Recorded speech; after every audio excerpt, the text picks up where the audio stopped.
Hey, Hornet fans. Joe Brennan joined alongside Kyle Hoehne in our first ever Lynchburg Coaches Show presented by JoJo Pizza and Grill, where we'll get the chance to sit down with all the Lynchburg coaches throughout this season and pick their brain. Kyle, should be a fun segment. You came up with this idea. It's your baby, but I said I'm happy to co-parent with the guy, and I'm sure we'll have some babysitters in here at some point. Yeah, so many brains to pick, Joe. It really is going to be a fun thing. As we're wrapping up the fall season, we'll start with head coach Chris Yeager. I'm your support. I'm his Uber technically. That's awesome. I'm his Uber. Welcome to the show, guys. He goes, can you drive me? I need a ride to get me fucking. I don't have a car, so. Today we're joined by Lynchburg head men's soccer coach Chris Yeager in his 24th season, a 10-time ODAC champion. I think that's where we should start with a little bit of a recap of this past week. Obviously, the start of the ODAC tournament really went how majority of the season went. You guys out in front early in the driver's seat. You get to that championship game, punched in the mouth early, but a great response. Yeah. What did that game really show as a testament to this group's adversity? Well, we were pretty upset about the first half, so didn't play well. Don't think it was the moment. Don't think it was anything like that. I just think that WNL is a very good team and kind of took us out of our rhythm quite a bit. Got in at halftime, just told them we weren't very good. They all agreed. We understood. And then just came out, and like you said, I mean, it was obviously a different second half. Getting an early goal as well helps. And the place was electric. I mean, my ears are still ringing, I think. It was so loud. I've never heard Shelley like that before. Even for some of the bigger moments we've had. I mean, that was incredible. You talk about the home field advantage that Schellenberger presents. Yeah. You get even more of that now as we look ahead to the NCAA tournament. What were your initial reactions to that draw? Excited. I mean, it's you never know if you're going to host or not. I mean, even they talk about protecting teams now and stuff like that, but I just don't think you ever know if you're going to get it or not. So when it comes out, you're excited. And then I really don't ever care who we get. I just like to be at home and just hope we can play well. Obviously, it's tough to pick a favorite memory or moment from the year where you have 17 wins in a season, but can you pinpoint one exact or two moments that really stood out to you this season? Yeah, it was this weekend. I mean, just you see everybody so excited. I mean, like I kind of went back and watched the footage at the end just to kind of see. I'm trying to break down the last 5 minutes what we did and what we didn't do, and then you see the celebration and you just see everybody smiling. I mean, it doesn't matter who it is, fans, players didn't play a minute, kids of, coaches and everybody else out there just celebrating, and it's other coaches, that type of stuff. So that was fun. It's something that you don't see all the time. So that's definitely the best memory so far. Coach, you've been in this. You're in this veteran category now. A fun phrase is old category. Winning. Right? Well, you said that, not me. I said veteran. Yeah. Winning never seems to get easier, but it never gets old, does it? Yeah. I mean, that feeling that you talked about just a moment ago. That's what keeps you coming back, isn't it? Yeah, absolutely. I mean, it's a hard job. Any coach can tell you that. We all put in long hours and the whole thing. So when it finally does come about and you get a win like that, it's, like I said, it was an electric atmosphere and just exciting for a lot of people. So, yeah, definitely. Wins are fun, no doubt about it. 24 seasons, you guys have had a whole lot of wins, but this is your first ODAC title was all the way back in 2006. Yeah. So what's changed the most for you from a coaching style or how the game itself has changed? Yeah, I mean, it goes all the way back to Roanoke. We 2006 was in their Elizabeth, I think they call it Elizabeth campus. It was like off campus sort of, grass field. ODAC semifinals on a Friday at 11 a.m. There's nobody there other than our parents, so it's great that we've moved it to the Saturday format and have kept it at the highest seed, which is awesome because those fans should be able to partake in that. The game's changed a lot. I mean, even the guys that come back and watch now from the 2006, 2010 era, it's it's so much faster, so much stronger. A lot more tactics involved. Just trying to see what the other team's doing, trying to, combat what they're doing, and then we're trying to do different things. And like I was saying, Saturday, WNL did a good job of taking us out of our rhythm. So that's hard. But beyond that, I mean, it's a lot of really good soccer players out there and a lot of good teams. So You get this far, it's like everybody's good. You mentioned tactics. I want to hear about tactics for Yeah. this team. I've heard you talk about got to have that balance between structure and freedom. What are the keys tactically for this group this season? Yeah, I mean, it always is trying to allow guys to play to their strengths. And we have quick wingers. We've got outside backs that can get forward. They can get around them. They can serve balls in. I know you're going to mention scoring. Like, we didn't expect this year, So it's always, when we talked early on, it's going to be by committee. It always has been. Set pieces, long throws, all those kinds of things are really important. And it just becomes like, who's gonna perform on the day? Your big guys have to do well. And we have some young guys that have really stepped in and done more than we've expected, basically, which is a great thing.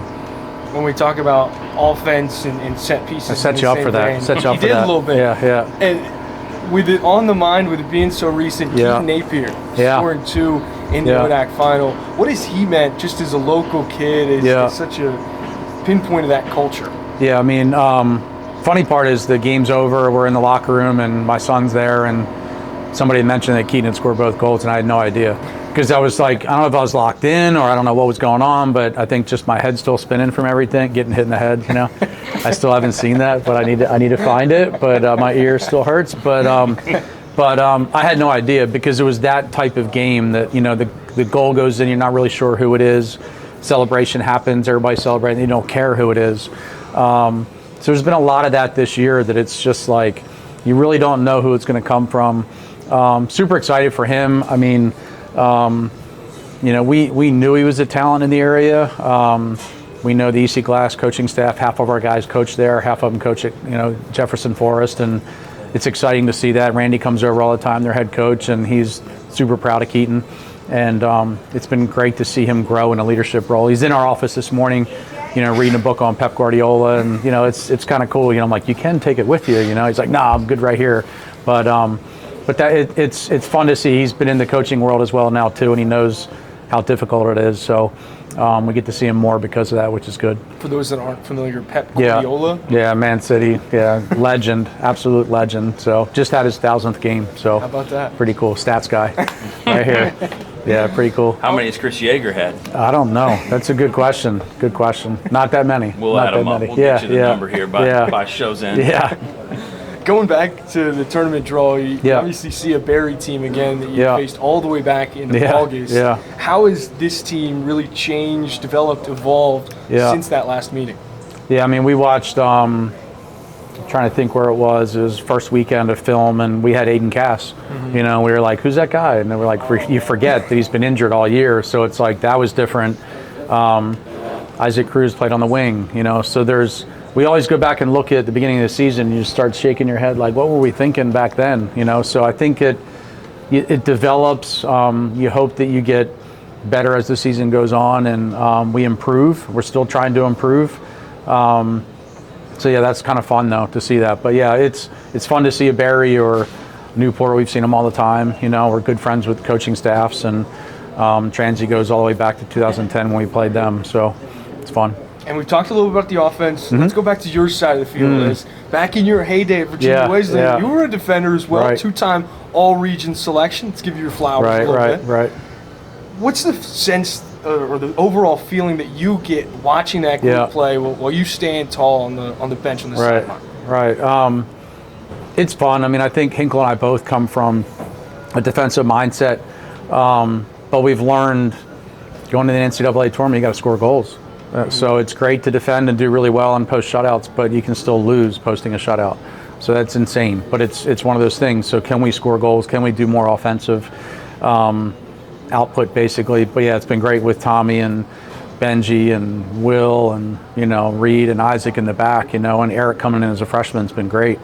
Matthew stepping back there this weekend because we needed him. So it's fun to see those guys lock it down and get excited about tackles, and part of the game that we love. It's just the physicality of things, and that part of the game has changed. It's been, back when I played, it was man marking and sweeper stopper, which you guys probably don't even know what that is, so you'll have to look it up. But that's a flat four. That was never a thing back in the day. Now it's everything's zonal, and it's interesting. You used to have a guy way back behind everybody, and that's where I played. And so it's fun. It's fun to see them develop. It's fun to see them get excited about shutouts. It's fun to see them get upset when there isn't a shutout. But it's super hard to do. Let's talk more about the inside coaching, especially right now. Is that balance of how hard do we work the guys to can we take it easy and rest the legs a little bit? Because I know you ask the guys to come into summer camp in great shape, and then you build that fitness as the year goes on. But I know most soccer coaches, you can never be fit enough, right? Yeah. Right now it's about just managing injuries and trying to get some guys back and get healthy. And it's nice because you really don't have this. You don't have your Wednesday, Saturday, all the way through October, basically. So to be able to have Sunday off, we took yesterday off, just met to kind of organize everything. And then, you can kind of get after them a little bit, which is nice. And you haven't been able to do it all year. You're just kind of maintaining. And like you said, you're hoping they come in fit. You're hoping we can maintain that. And then right now, you're trying to get to Sunday healthy. And then, get out of Sunday's game as well, too. So it's hard. You guys have been banged up for a large part of the year. And I mean, if you look at the ODAC final, you have Cristobal Massanet who step in and play a huge role. In the middle of the year, you have guys like Sean DiLorenzo and Isaac Cruz take a big leap in production. What does that depth do for you guys over the course of a season, especially as we hit November? Yeah, you laugh when coaches always say next man up, but it really is. It's just kind of like always be prepared, try to keep their fitness up when they're not playing. That's difficult. That's more of a pro model, basically, but you can't really do it in the college sense. You're trying to keep everybody together. But Cristobal stepped up big. He's seen limited minutes here and there. Sean obviously took off and started scoring goals, and it's always going to get you playing time. So the depth is there, but it just depends on if you can keep guys healthy. So. We'll see. Hopefully we can get this Saturday even healthier, but fingers crossed. Got a couple guys in boots, so we'll see. And obviously the Lynchburg men's soccer program is a family. But this year it's got a little bit of that extra spice to it with the Viscuso brothers. Yeah. Can you tell us what it's been like coaching those two? They have a similar style. What's their communication like on and off the field? They get along really well, which is nice because we've had brothers that haven't gotten along really well, so they fight like cats and dogs. So they're super respectful of each other and very close, which is nice. So that's been fun. It's been fun to see them and to see Matthew kind of develop. He was always little Viscuso because he'd come to camp all the time. He probably came for 4 or 5 straight years, and we were always like, man, if he gets bigger, and then all of a sudden Hinklewitt's all plays like he's grown 5 inches. I'm like, what? So just how quick that can happen. And it's been fantastic to see his development, and with Tommy playing with Lynchburg FC, it was cool too because I got to see their family all the time, and Matthew was still playing because it was in the spring, so his parents were split up everywhere, trying to do those games, and it was fun. Let's talk about the family of coaches at Lynchburg. You started in the old Lynchburg college days, and you and Coach Kudelka and Dawn Simmons, you've been around so long. And I'm not just bringing this up because Kevin Cardozo, our outstanding volleyball coach, is waiting in the wings. That's right. That's right. Talk about some people on campus, other coach-wise, that inspire you and motivate you, or maybe just people you like to goof off with. Well, Too many of those? The goof off part, has become quite fun with Kevin and Vinny, and he knows on our Joe. It's the second floor. Second floor Turner has to represent. So. No, it's great. There's a lot of character, a lot of people we look up to all the time. I mean, you said Kudelka, Olsen. You go all the way down. I mean, and there were Enza when she was here. There was so many that that have been at Lynchburg College, University of Lynchburg for 20 plus years. So it speaks volumes of the athletic department as far as. I couldn't tell you how many coaches were there Saturday night. It was awesome. I mean, just Hillary. Hillary came back from after their game, and he's waiting for me in the locker room, looking for me. And everybody's pulling for each other. That's not normal. I think that needs to be understood. That can't wait for volleyball tonight. Our guys will be there, looking to see how much hair product he has in tonight. So we'll see. I know that's a thing. But it's fun when you come to an environment at work that it's not really work. and we put in super long hours, and it's fun when others care about you and stuff like that. So, and like I said, it's not like that everywhere. I've been to other schools where, it's not a winning environment, and I think it's really important that everybody supports each other. That student section was incredible. I mean, you can go all along. Every sport seemed to be there, which was really cool. Great. Guys, I think that's all we've got for today. Coach, thank you again Appreciate for joining it. Yeah, us. absolutely. Thank you. That's episode 1 of the Lynchburg Hornets Coaches Show, brought to you by JoJo's Pizza. Next week, we'll be joined by women's volleyball head coach Kevin Cardozo. I didn't know that. Let's Surprised dig in. me. There you Wanna go. give it a try? Yeah, absolutely.